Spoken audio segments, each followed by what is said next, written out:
Hi, welcome to another Facehammer Worldwide interview, and we are privileged to be joined from the other side of the globe, the excellent Antony from AOS Coach, as he's known on social medias and interwebs, and a magnificent beard that Les is extremely jealous of. I do have beard envy. I might turn my camera off so no one can look at me because I feel like you feel inadequate, don't you? You're like, how can I sit on this call with this man? He's putting us all to shame. You could combine all of our beard power and we still wouldn't come anywhere near that. No. I actually had somebody comment on my YouTube channel literally the other day saying they were comparing a faction focus. So we did a video a couple of weeks after OBR had come out, the FAQs had come out, and they looked at it, they were watching that video and they said, I'm looking at your photo now, I'm looking at the photo then. How did you grow that beard in such a short time? I'm not even mad. I'm just jealous. Like, I'm impressed.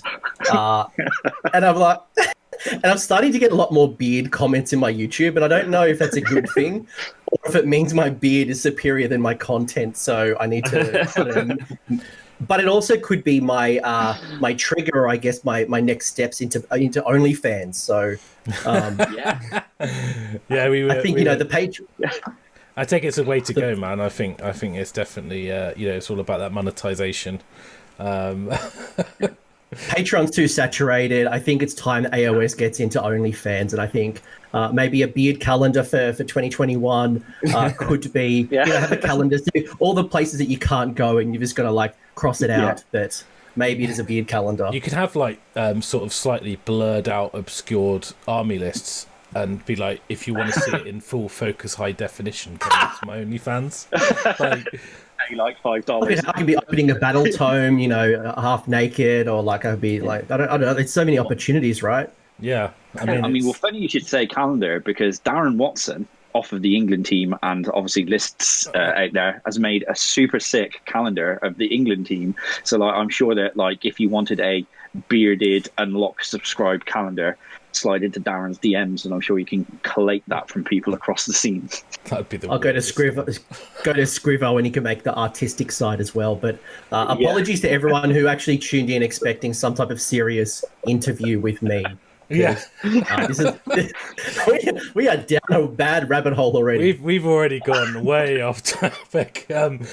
So let's just start off, and maybe it's a good idea just for you to introduce yourself, talk a little bit about what you do in the hobby, and a little bit about your hobby journey. Like, how did you end up where you are now? So how long was your beard when you started? No.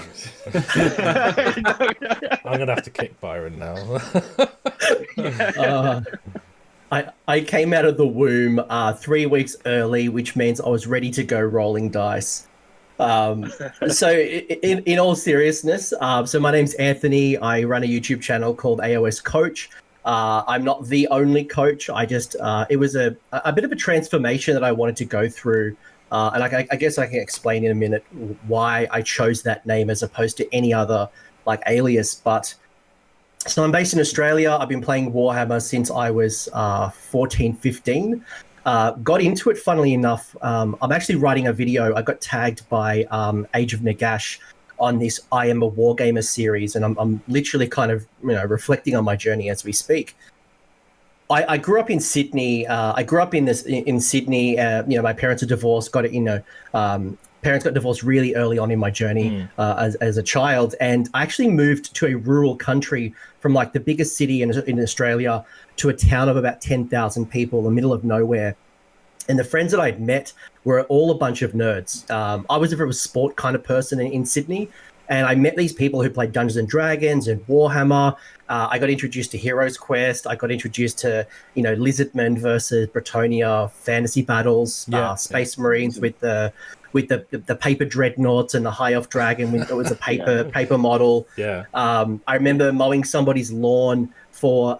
They gave me in return a metal 2nd edition Skaven Blood Bowl team unpainted. And it was kind of all these like little series and moments where I kind of got into this hobby, and it's really become this thing where I stay connected with some of my oldest and dearest friends. While we've kind of grown up and gone our separate ways, Warhammer's always been like one of the big consistents, no matter where they are in the world. So that's kind of where I came from, and really the channel started as well. Funnily enough, I took a career break a couple of years ago. And I remember messaging Ben Curry on, I think I was in Blood and Glory on TGA at the time. And Ben's like, you should come. And I said to my wife, I'm going. And that was it. Like literally, a couple of weeks later, I packed up my bags. We went over to England, went to Malta as well. No, we went to Greece. And that's where I met you lot. And I thought, stuff this, I'm gonna set up a YouTube channel and try to hopefully promote the best of Australia as well. I got jealous of, the likes of you guys. There were so many great podcasts and YouTubes for America and England. And at the time, there wasn't enough for Australia. So that was one of my, I guess, catalysts to get into content creation. And I guess here we are now. Yeah, cool. Awesome. So, I was going to say, I mean, I can only ever really think of like the Dwellers before yourself, like the Dwellers Below, and they were an 8th edition podcast, weren't they? And I know that they delved into AOS. Facehammer or something, yeah. Yeah, Dwellers went on a hiatus, during Age of Sigmar, and at the time, we had Heralds of War, so Clint Mallet, who runs CanCon, that was his kind of baby. And then we also had Mortally Wounded, so Chris Welfare and James Mabry. They were probably the two most dominant podcasts. And then you had Doom and Darkness, who was the most, I guess, dominant YouTube channel. But he was on the fence at the time where, he was on like a bit of a love-hate relationship with Age of Sigmar, being an ogre player who wasn't getting any love at the time. So I don't blame the bloke. Is that what you're saying? He's awesome. He's absolutely crushing it. Some of the best bat reps, in my opinion, on YouTube. But I think I look at what's happened since, and the Australian scene is just absolutely blown up from a content creator, from a gaming, from an event, and it's awesome to be a part of it. Mm. Mm-hmm. Yes, I have to say, seeing CanCon the way that went, I think not this year, the year before. I know Travis, one of the guys that come over for Safe Coast, he messaged me saying if you want to go to CanCon, it's going to go big. And I was umming and ahhing at the time because we just come back from Adepticon, I think, that year, and then it was just the biggest event ever. And it's just to see that down there, it's it really made really scratch that itch for me personally. I'm not sure about Russ and the guys, but it's one of the ones I need to tick off the list. I've done Adepticon. I want to do Nova Midwest and then come down over to Australia and play a game. I think it's just a long way to travel to play Warhammer. Almost needs to be a proper holiday when you come down there. So do that and then play a tournament. So just don't think the great thing about you'll be fine. Just don't be an idiot. And you'll be fine. But CanCon, for example, I guess this is for everybody. CanCon happens in the middle of Australia's summer. So it is a great opportunity to come down, spend some time at the beach, hang out at bars. Yeah. Obviously, we're talking post-COVID. You can't come now. The borders are closed. But it's I've had people come overseas and they bring their family and, leave their family or their girlfriends or their wives just to hang out for a couple of days and come to Canberra. There's some really awesome family stuff as well in Canberra, so you can kind of do the Science Museum. There's a lot of cool stuff as well, and the war memorials, and there's just a lot of cool stuff in Canberra. So you definitely want to make a holiday of it, and it's a good time to do it as opposed to coming to another event where it's winter. But in saying that, our winter's still like summer. Yeah, I was going to say. No, definitely on the list, mate. Is want to get over there and sort of see how the scene differs over there compared to how it is over in the UK, because even sort of obviously being part of the playtest team, we've got some American guys in the team. We just the way that we look at things is very different because of just the way the meta changes in different parts of the world, which I guess kind of leads me on to the next question, which is how do you see it? Somebody that's played in the UK scene and then play obviously in the Australian scene. What do you think how do you see the differing sort of lists and the takes on stuff from over that part of the world compared to over it is over here? I mean, it's all Sigmar, but and I've also played in America. So I was at Adepticon last year. So I got to play in the doubles. I got to play in the singles. I got to play a bunch of games in between. So I think I got 10 games in at Adepticon. Amazing. So I played in America, England, and Australia. So it's a really good question. And from a meta perspective, we don't live in the Bizarro world. So I'll just put it out there. Darkling Covens aren't going 5-0 at all our major events. Change Host aren't taking a wooden spoon. What you see is in the world is what you get. You know, Lumineth will be very popular. You'll have Seraphon, you'll have Zanch, you'll have Cities of Sigmar, you'll have Shootcast coming back from Stormcast. You know, what you see in the global meta is reflective in Australia. However, the big thing that happens in Australia, which people may not appreciate, and I'll say New Zealand as well, because we are brothers and sisters, and we do play in a similar meta, and they come over to see us, and we go over there as well. One of the challenges that we have in Australia is, I guess, I'd say accessibility, and I say that because there is a joke that Australia's prices are like, expensive. They truly are expensive. When I was at Blood and Glory, went to Warhammer World, I was essentially buying one Start Collecting box, getting one free. That at the time, that was literally the conversion. So when I see Australia aren't as quick to jump onto new armies, and they don't jump all the time. We play in seasons. We'll often play a year long, potentially, for an army. CanCon, which is the world's largest event, Australia's largest event, is such a milestone that really is our new year, new army. When Games Workshop's talking in the 1st of January saying, hey, new year, new army, we are already ready to go preparing for CanCon, which is like 3 weeks later. It's also then combined by our Australian Masters scene, which is a invitation-only event. I know you guys have it as well. The Americans don't have it. And that really underpins our competitive scene as well. So often we'll stick to those seasons, and you will notice people won't change armies as often because, one, of price. They're likely to hang on to their armies longer. Two, I think we have a really great hobby scene. So I think people spend the time to really put in effort, and we get complimented at events like CanCon, which, because it's a convention, there's 40k, bolt action, sword and spear, X-Wing. We get a lot of compliments, just the level of hobby. And I think just, there's a kind of a big mixing pot here on our meta. And I think that also breeds then that, because you go to a tournament and it's not just dominated by the top armies, and you've still got to consider those mid-table armies, the meta kind of shifts that way, as opposed to only building armies that have to deal with the top 3, the top 4. Yeah. So, like, kind of on the financial basis, if an army is cheaper, like let's say Beastclaw Raiders, for example, because you can rock up with 4-5 Stonehorns and a couple of Mournfang or whatever. If an army is cheaper, does that mean it may potentially have a quicker or more enthusiastic upkeep? Then we've got an extreme example at the moment. Like Lumineth are literally twice as expensive as like buying 3 Beastclaw Start Collectings and pretty much having an army. Does that affect things to any degree? I don't think so. I think the cost comes into play. It just means players hold on to their armies longer, and more reluctant to jump, as opposed to Games Workshop bringing out Lumineth, bringing out the Gargons. I don't think anyone's going to sit there and worry financially about Gargons. But when they do invest in an army, they will hold on to it longer, and they won't jump to the next.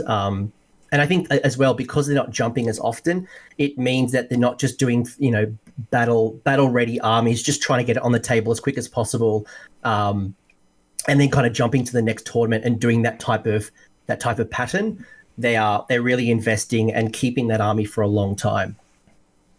That's quite interesting that that affects the meta in terms of how quickly people jump between factions to jump onto the new thing. And I think it's something that I wish we had over here more, to be honest. Yeah, fair. Because I'd love to play in that environment. It does make competitive play a little bit exhausting sometimes if you want to be the top end. So I think really what I would ask yourself, how do you feel in terms of the game state and the sort of the GHB and all that? Because I believe you touched on, you played Warhammer in the old days, and I don't know if you played it competitively, but I find it quite interesting because there's a lot of people who come into AOS that never really played old world competitive Warhammer, and I think it's a very different animal. And I think there's a lot of stuff that we used to sort of go, I wish it was this, I wish it was that back in the day,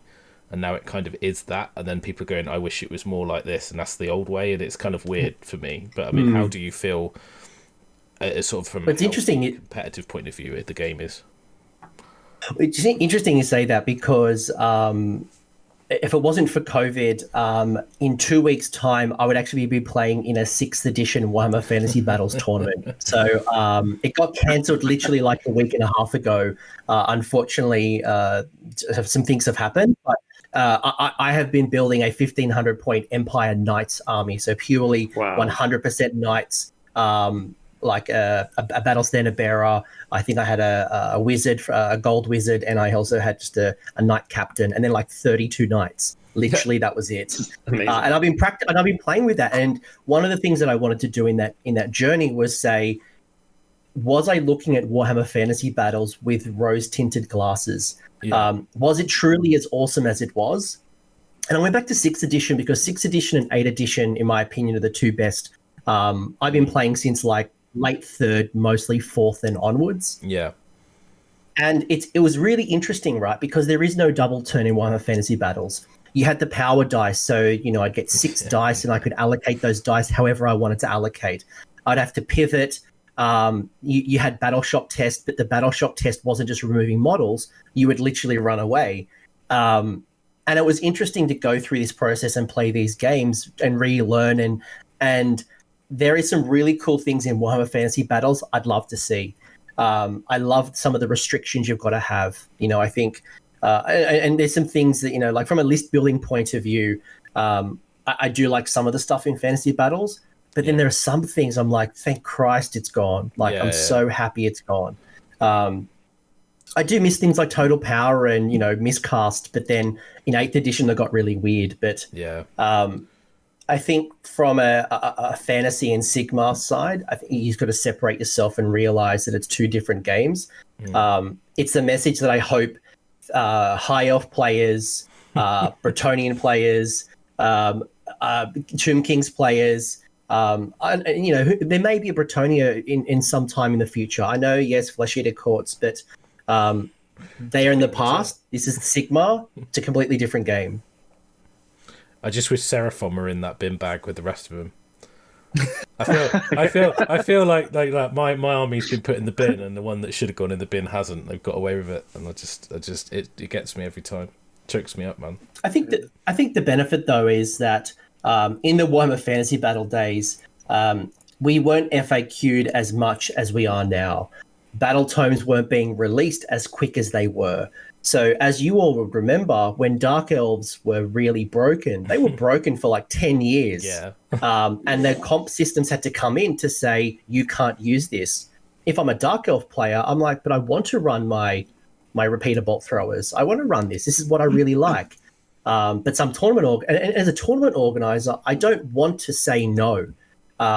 It's tough as it is to say no to a proxy or a conversion, let alone telling people that straight out that Lord Croak is banned. Like, I don't want to do that. It's not really what I want to do. So I guess the speed of change is far greater in Sigmar. But we seem to be getting a lot more breaks in the system for whatever reason. So do you feel whether that means that... So I was going to say, do you feel that the comp is something that would have to come in or should be introduced to shake the meta up a little bit to make it less netlisty, I guess is a term I would use? Or do you think that it's fine just to keep running as it is and the cycle of GHB and FAQs is enough to keep it fresh?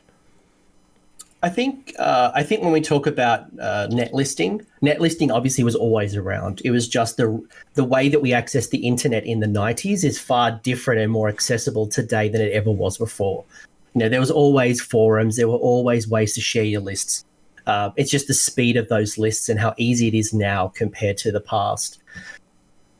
Plus the speed of the armies being released, right? Like the speed of the armies as well. It's a combined thing, isn't it? Oh, I remember, playing, and then Dogs of War come out, and I'm like, oh my gosh, this is amazing. And then from there, I remember when the Undead got split. But rarely did you get a new army. Like, yeah, you got the Ogres got a new book, and people got books, but it was more like 40k where you went deep as opposed to going wide with the number of factions. I do wonder if we need to. We've obviously tapped into the Magic the Gathering way of play.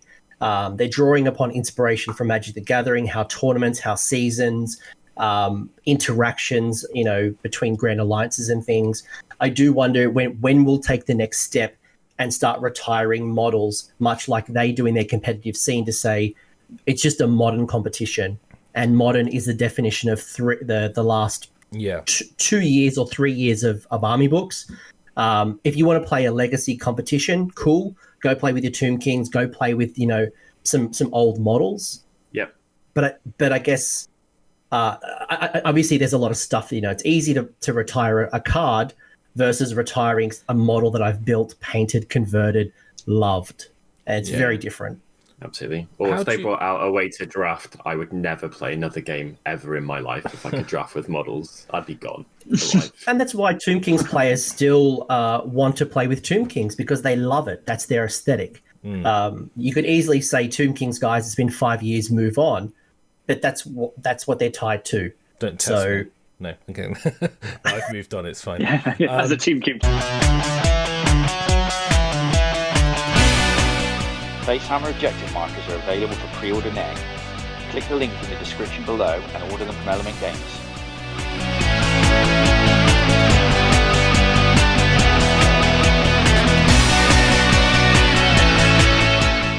I was going to say that as and one of the things that I find quite interesting, because when sort of 8th edition got a bit stale and we knew something was coming but we didn't know what it was, I did a little bit of experimenting on other game systems, and Andrew Galea, who started Rankings HQ from your neck of the woods and that, and me and him were quite good friends, so we went to a War Machine tournament, and I sort of tried to get into War Machine. I just didn't really like the game, and I found as a new player coming in, because the game was quite well established and it had hundreds of cards and models with their own rules on the cards, and they had some collection books.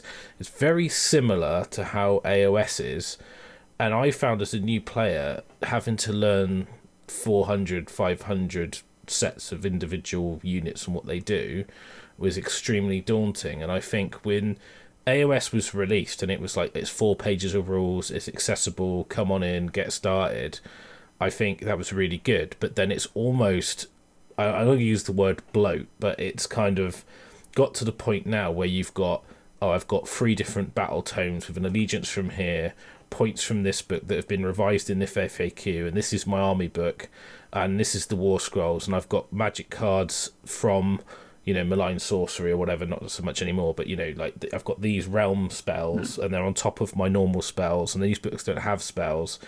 And I think that it's actually become fairly daunting, I think, as a new player coming in, saying, how do I get into this system? How do I know that what I'm doing is correct and legal? And I think you touched on it a little bit when you said about Magic, where they start retiring out sets purely to make the there is a game mode which is very concise to get into, and I know the General's Handbook does it a little bit, but do you think that it's a problem with the game for new players? 100%. And I say that because for the last couple of months, and I'm very, very close to finally executing on this, I have been trying to develop a series of videos to get people started. Because you're right, when I very first started in Age of Sigmar, it was 4 rules. There was no malign sorcery. There was no General's Handbook. There was 6 scenarios when the first General's Handbook came out for competitive match play. There was nothing hidden in White Dwarves. There was no command points. There was only 6 terrain rules.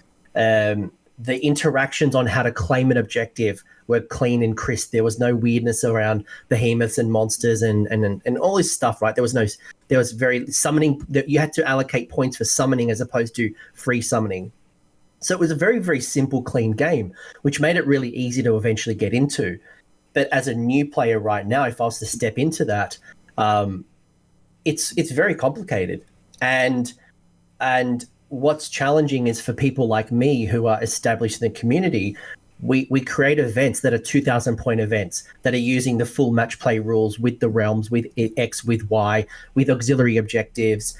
And as someone coming in for their first experience, it is very overwhelming. So much like the gym, it's like, how do I get in, get some reps, get some practice in, and then build the muscle over time, as opposed to trying to, bench press 200 kilos, not enjoy the time, and then I go somewhere else. I play a computer game, which is clearly easier and cheaper to get into.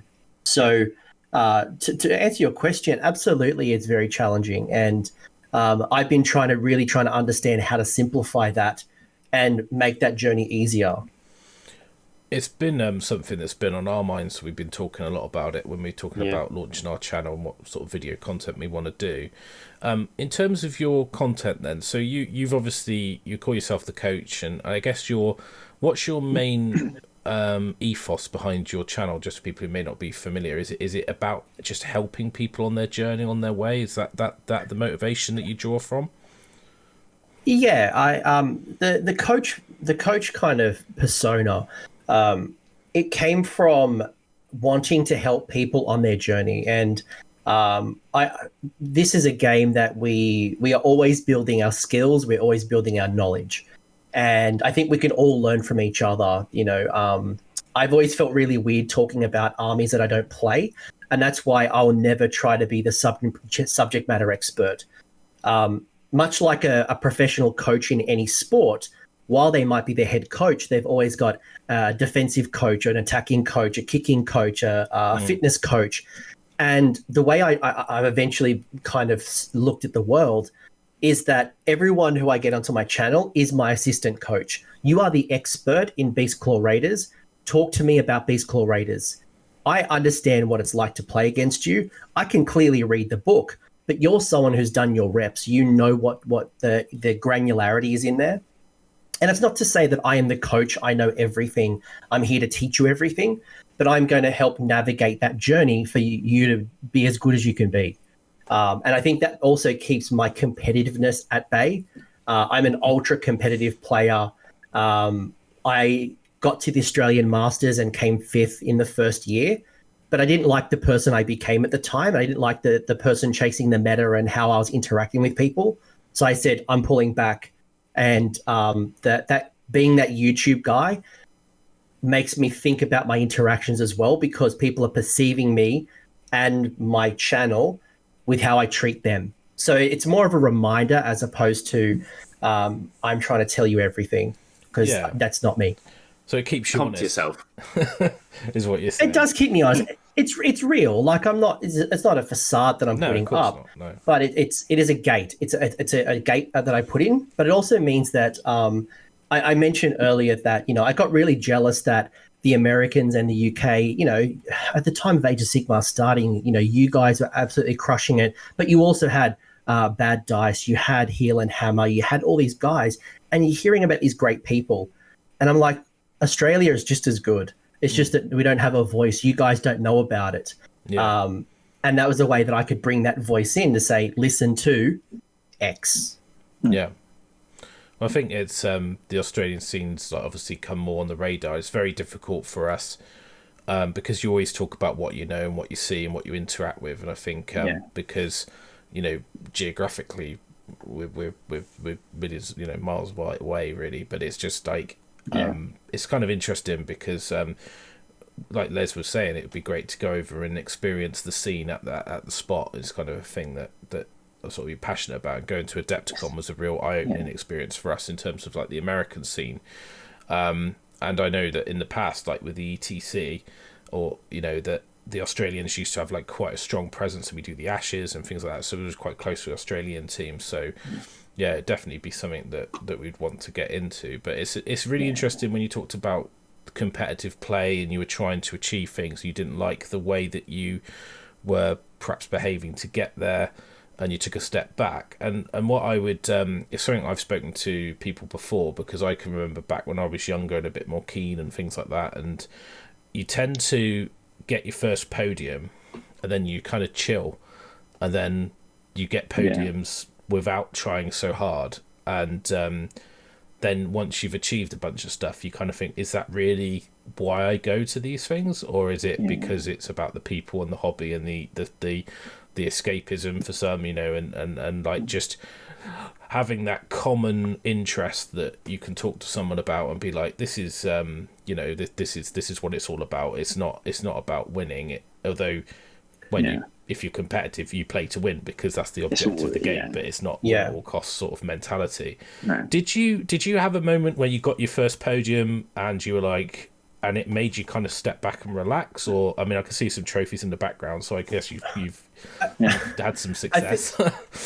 I think just to clarify, just so people don't think that, you know, prior to creating a channel, I was just a jerk and like pushing children and stealing their lollipops and like that wasn't like. But it was more than that. It was the amount of time that I put into models, because I was always chasing the meta, because I was always trying to bring in new models. I was really only trying to get them to tabletop standards. So because I was just constantly chasing, I didn't feel that my army presentation was nearly as good as it could be. And I know when the minute I stood back, I, you know, moved into my GITS army and, you know, really put the time to do three layers of edge highlighting, you know, really focus on painting the eyes. And because I wasn't, you know, always trying to get that next win, I could really enjoy the game. And I, you know, in between the breaks, I wasn't looking at army lists and trying to work out how I was going to win. I was talking to people. I was hanging out, hearing how they're. So it wasn't necessarily just specifically about the game itself, but just the overall experience. It's a hobby. It's not like I can retire winning $1 million for winning a particular event. So for me, it was just more about joining the process. Yeah. Well. Yeah, I mean, like you could retire, but then I guess, like, what are the impacts of the $1 million prize pools in Age of Sigmar, and how does that change the way we all hang out and play? And question mark. Yeah, it is very different. Like when you said about like the, I think we touched on it yesterday. Is that I think that you can't. For me personally, I think to be at the top end of the hobby, in like a competitive gamer, you can't have the nicely painted army that you've got pride in, because the meta shifts so quickly. You know, it's like, look at Terry as an example. Terry's obviously Thricefold list that he's running now. He's been running that list for 2 years, and it's now gone, like it's been at the bottom of the hill, and now it's like on the rise again. And you're right, like you have to make a choice almost to go, do I paint this army fast and get it on the table? It's like my Turquoise Stormcast were featured in White Dwarf. I've got none of the new models. I've got no secretaries, I've got no evocators, none of them, because to paint them to the standard of the rest of the army is just too much effort. And you have to make a decision, don't you? It's like, do you enjoy the hobby? I mean, and you can do both, but I think to be a super competitive gamer, you need to have the disposable income, the time, and the sort of like the inkling to just go, this army isn't going to be, I need to adapt, change my list. And then you start going, right, well, I can't then paint it to that top end quality. And, you know, in the presentation bit that you were saying, I think you need to make a choice. You will either go, this is going to be the level I paint to, and that's it. It's a time trade-off. It's I'm trading, let's say I have, 5 hours of hobby a week, whether it's during the week or weekend, however it might be. And everyone has a different allocation of time. If I've got 5 hours a week, that's 2 games that I could be practicing, or I could be painting, or it's a combination of both. And if I do want a podium at a significant event, I probably need more than 1 game a week. I really want to be practicing 2, 3 times. And I'm sure when you guys, you know, had your best podium, you were practicing probably more than once a week. And then you're researching lists, you're talking to people, you're theory crafting. Sorry. So Byron doesn't practice. Byron's like, when the GT and stuff, and he doesn't practice. It's ridiculous. That's the Rain Man skill. For 2 years. I don't do practice games. But yeah, I am as an aside to that, rather than looking like a complete arsehole, when I was doing really well, I had the start for that for me actually was a month break from work and just a huge amount of mental headspace. And I wasn't playing games, but I was in an extremely good, free and chilled place with the ability to be at peace and think about stuff on a way that I do think was genuinely helpful. So kind of my practice was done just by thinking about stuff. And I know that sounds a bit weird, but that did definitely play a large part in my ability to do well at events. Was I was lucky enough to happen upon an army that completely suited me. And then the other thing also was, and you touched on this already, the game was simpler. Like I could theory my way through how my army would play in the 6 scenarios, and I knew that I was going to play 5 of those in any event. You cannot do that now. Like it is impossible in my mind now to take the approach that I took just like a handful of years ago, 3 years ago. You just can't. And obviously I'm biased. I really enjoyed playing in that way and thinking in that way. I think it's a bit of a shame there's that much bookkeeping and kind of mental space needed for it. But I don't think it's nearly as possible as it was then to do that type of thing now. You need to put more time in because stuff is moving faster, things are more complicated, and there's so much more to forget, and you can't learn how to do things in the same way whatsoever. Yeah, and some people are really good at remembering their rules. They are someone who can really theory craft. For other people, so people like me, I learn the best from experience. I learned the best from reflection. So playing a game yesterday, I played against Lumineth, and now that I've experienced Lumineth, I've seen, what Techless can do. I can see how the Wardens and the Sentinels work. I get an understanding of how the spell portal and X and Y. And now that I've experienced that, I bring that to the table, and I now can play better because for me, that's the feeling and the experience overrides the logic and the book. So I think I wholeheartedly agree. And again, for anyone who's listening to this, I hope this is not a negative thing. It's not to say that you have to sacrifice 10 hours a week to be winning at the top. There comes deliberate practice. The amount of information now is so readily available. You listen to podcasts, YouTubes, you can watch bat reps. You don't have to be practicing all the time. You can get those experiences from watching others and listening to others. Yeah. But the game is more complicated. Yeah, I think if you want to do that, you have to make a very educated guess as to what army you should be picking as well. Because some armies they do their own thing, and that's part of what's going on. They don't worry as much about the opponents. I guess, what armies would you suggest for people to start the game with if they want to? They're not there to just like smash it and win at all costs, but if they want to compete and also not have a bucket of stuff to learn about other armies or their own armies, what would you say are the solid kind of starting options for people in a gaming perspective? Forget about having to build it and paint it. So basically, not the armies I choose, like Cities of Sigmar and Gloomspite Gits. Because they are very complicated and have too many options. So I guess if I was giving advice to somebody getting started, again, ironic, I've been writing Start Collecting series literally just before I got on the stream.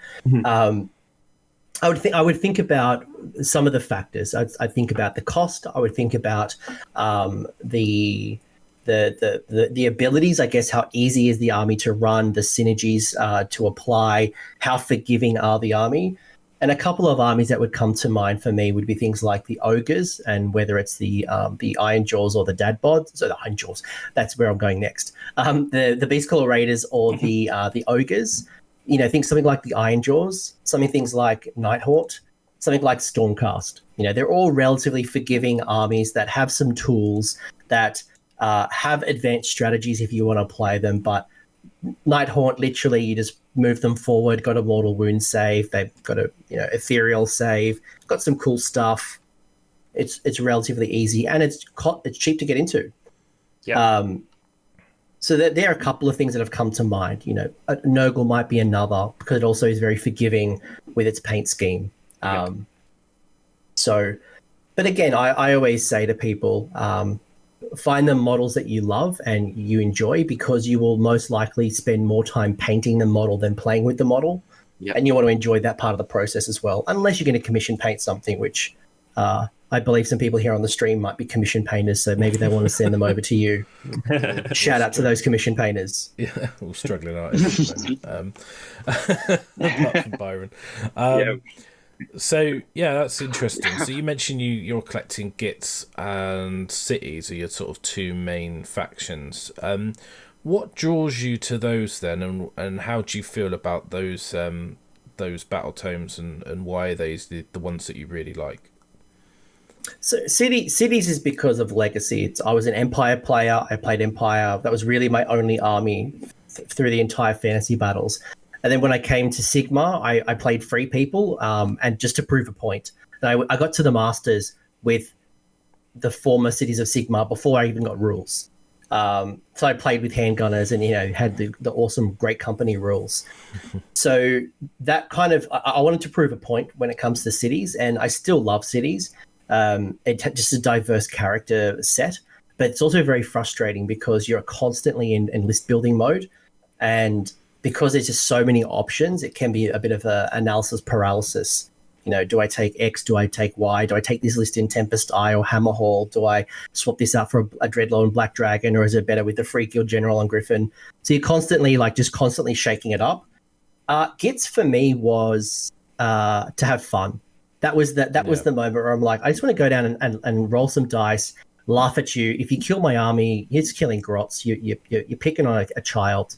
If I win, well, guess what? Haha, you lost to Gits. And there's some stupid stuff like Fanatics. There's stupid stuff like Squigs. There's stupid stuff like the Big Booby Troll Hag. It's just a fun, stupid army, and it is very fun to play with. And then literally this time next month, hopefully, I will be the proud owner of some Mega Gargants, and I'll be running around with the Sons of Behemoth.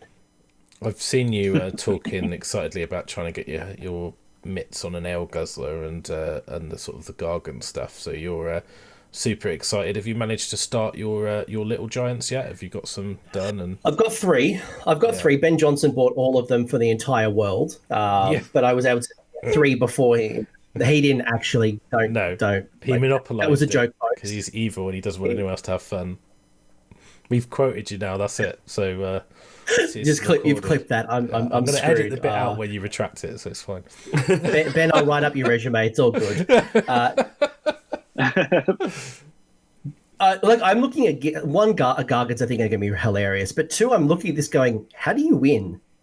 How do I win with this army? And I think it's a really cool challenge. And again, it's I've got 6 models on the table. Cool. If I win, I win. If I lose, well, guess what? I'm going to hang out in the mid tables, have some fun, chat to people. And I think the element as well is just people are going to go, oh man, I'm facing a Garcon army. That's really cool. It's a feeling that I had when I ran the old cities of Sigmar, even back in Firestorm, even before those. People were like, oh man, I've never seen a bunch of handgunners before. Oh wow, what is that model? And there was something special to that. So, and that's why things like Beasts of Chaos kind of draw to me, because not many people run Beasts of Chaos. But if I throw down a bunch of Cockatrice, people are like, man, I've never played against a Cockatrice army before. Don't get me started. I really want to do that army so much. But it's just so cool, right? I played a friend some time ago who just ran all Thunderscorn. It was 100% Draga Ogre with Shaggoths. Never seen it before. But when I play, I don't know, OBR Petrifix Elite, there was a tournament I went to before COVID, and I played 3 PE OBRs in one tournament. And how excited can you be for your opponent where you're like, oh, I know what this does. I played this twice already. Oh, you've got Nagash instead of, Arkan the Black. Oh, you've got a couple less, guys.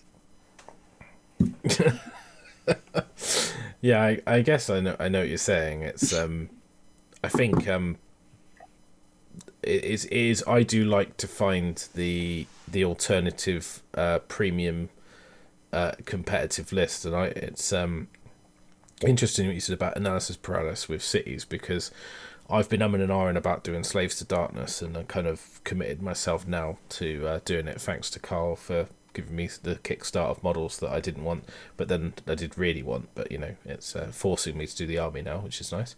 But actually, I'm finding that a little bit like the Cities book. It's just spread over the Zinch, Blades of Corn, Maggotkin, Sunesh, Wrath of the Ever Chosen, and Slaves to Darkness Battle Tome. It's like I've got a pile of books, and you're like, it's almost like I feel a little bit like sort of the sort of trying to unlock the puzzle to find the sequence that makes a list that's decent, and I think it's I quite enjoy that process, but it is very hard to remember all the nuances, interactions between all the rules and all the allegiances and all the artifacts to get the most out of it. But if I bring it back to the original topic, which is Australia, I think one big thing that makes us different, or maybe a little bit special, is that we will take the foundations of a Netlist and we'll try to make it our own. You know, even if we run something that's you know, Petrifix Elite, you know, Change Host, Starborn, Salamander, Skink Spam, we'll find our own little way to make it unique. Whether it's the way we use Chameleon Skinks, whether it's the introduction of, you know, the death ponies, or we'll try to find our own little way. And I think that's probably maybe what I've noticed in Australia versus other communities, is that we will netlist. You know, I'm not saying that we don't netlist, but we'll try to find ways to make it a little bit unique, a little bit special. And I think we kind of pride ourselves to kind of do that. And I think that's why when you see Australians on the stream and people are watching our games going, why on earth is he running 3 Dreadlaw and Black Dragons in an Anvil Guard list? Or even before Anvil Guard, we're trying different things. Yeah. And I think there are, I mean, like in the UK scene, and I think it's interesting because you kind of see the noise that comes out, but there is a lot of people that do run like weird, off the wall, non-net list or list based on lists. I mean, like obviously Darren's one of those people that creates these crazy armies from random books, and Tom Maudsley's one of these people that takes it to the nth degree. And it's a bit like myself, like when I was really excited about OBR, but I didn't like the fact there was a lot of Petrifix Elite bandwagon, so I just decided to go into Mortis Praetorians and Catacross and even took Xantos, and made that work for me, and because I didn't want to be the cookie cutter Petrifix. And a lot of it comes down to when I used to play with Tomb Kings, because people never played against them very much. So you go to an event, although they were quite a weak battle tome, or army book, as we should say, you'd go onto a game and people would be like, what do they do? Like, I don't see them ever. Like, I don't understand how they interact. And when they don't understand the magic phase where you're just doing your incantations, they always work, and it's like an attrition of your dispel dice until that, you know, that critical charge goes off that you've set up, that people don't know how to shut that down. And I think that with AOS, there's almost like a joy to find the list that people aren't prepared for, that catches people out, because you'll win games purely because they don't understand the strength of a combination, or how does that unit kill that unit. I could kind of math it in my head, but I didn't factor in this interaction, or you know, how fast can that be, and stuff like that. So I think it's really interesting to find the almost the alternative meta, let's use that term, where you're saying, actually, I've got a list. It's completely, it's based on a competitive concept, but it's different. And you play somebody and they go, I have no idea, like, what that does. Because, well, I'll give you a perfect example. And I know I'm conscious of time, and I know the great Darren is probably coming up very soon. But, you know, there's people in our community, you know, Ben Spinetti, I think he's the first person I'll shout out here. Ben Spinetti has been playing Ideneth Deepkin now for like 2-3 years since the book dropped. But he's been running Sharks. He's been running Sharks when they were at their most expensive and doing really well. I played him in a game about 12 months ago where he allied a Charybdis in, and he's exploring those different types of builds and trying to unlock the future meta. So my advice to people would be to play around, look at your book, look at other builds. Don't just do the cookie cutter approach. Try it. If you don't like it, you can always go back to what you used to do. That's a little bit about Australia. Shout out to all of the amazing content creators, all the amazing events. You know, Cinderfall Gaming, go check them out on YouTube. Failed Charge on YouTube. Doom and Darkness, Measured Gaming. Go check out Mortally Wounded podcast. Heralds of War, if Clint ever gets that back on. And would love to see you guys in Australia at some point. Absolutely. Dude, if you, all the things that you've just said, if you could pop a big old list in them then in the chat, then people can click it now, and also we can link it when we make this into a video on YouTube. People can have a... absolutely. So there's some great creators. Plug in everyone else. We should plug you as well. yourself. So people should come check out your channel if they, if they've stumbled upon this from our sort of group of people. You're listening to this as a podcast and you're thinking, I want to check this out. So I'd say that definitely go and check your channel out and support you, because I think what you're doing is great, and I'm really awesome, dude. really pleased you took the time to come on, and really appreciate that. So it's been good. So thanks very much for coming on today to talk to us. And thanks for the invite. And as we end the stream, I might just brush my beard a little bit for you guys. I know there's a bit of envy. Yeah. I'm gonna have to turn this off now because I feel inadequate. It's a good thing you can only see Les from the chest up right now. That's all I'm saying. Because I'm not without my t-shirt. I see the box. I see the box of tissues off screen. Yeah, that's fine. Thanks for the invitation, guys. This has been amazing. I hope everyone pleasure, hangs mate. around and watches the rest of the stream and hangs around with awesome, cool guests. Yeah, Amazing. all right. Cheers, dude. Thanks very much. Thanks for everyone for watching, and cheers.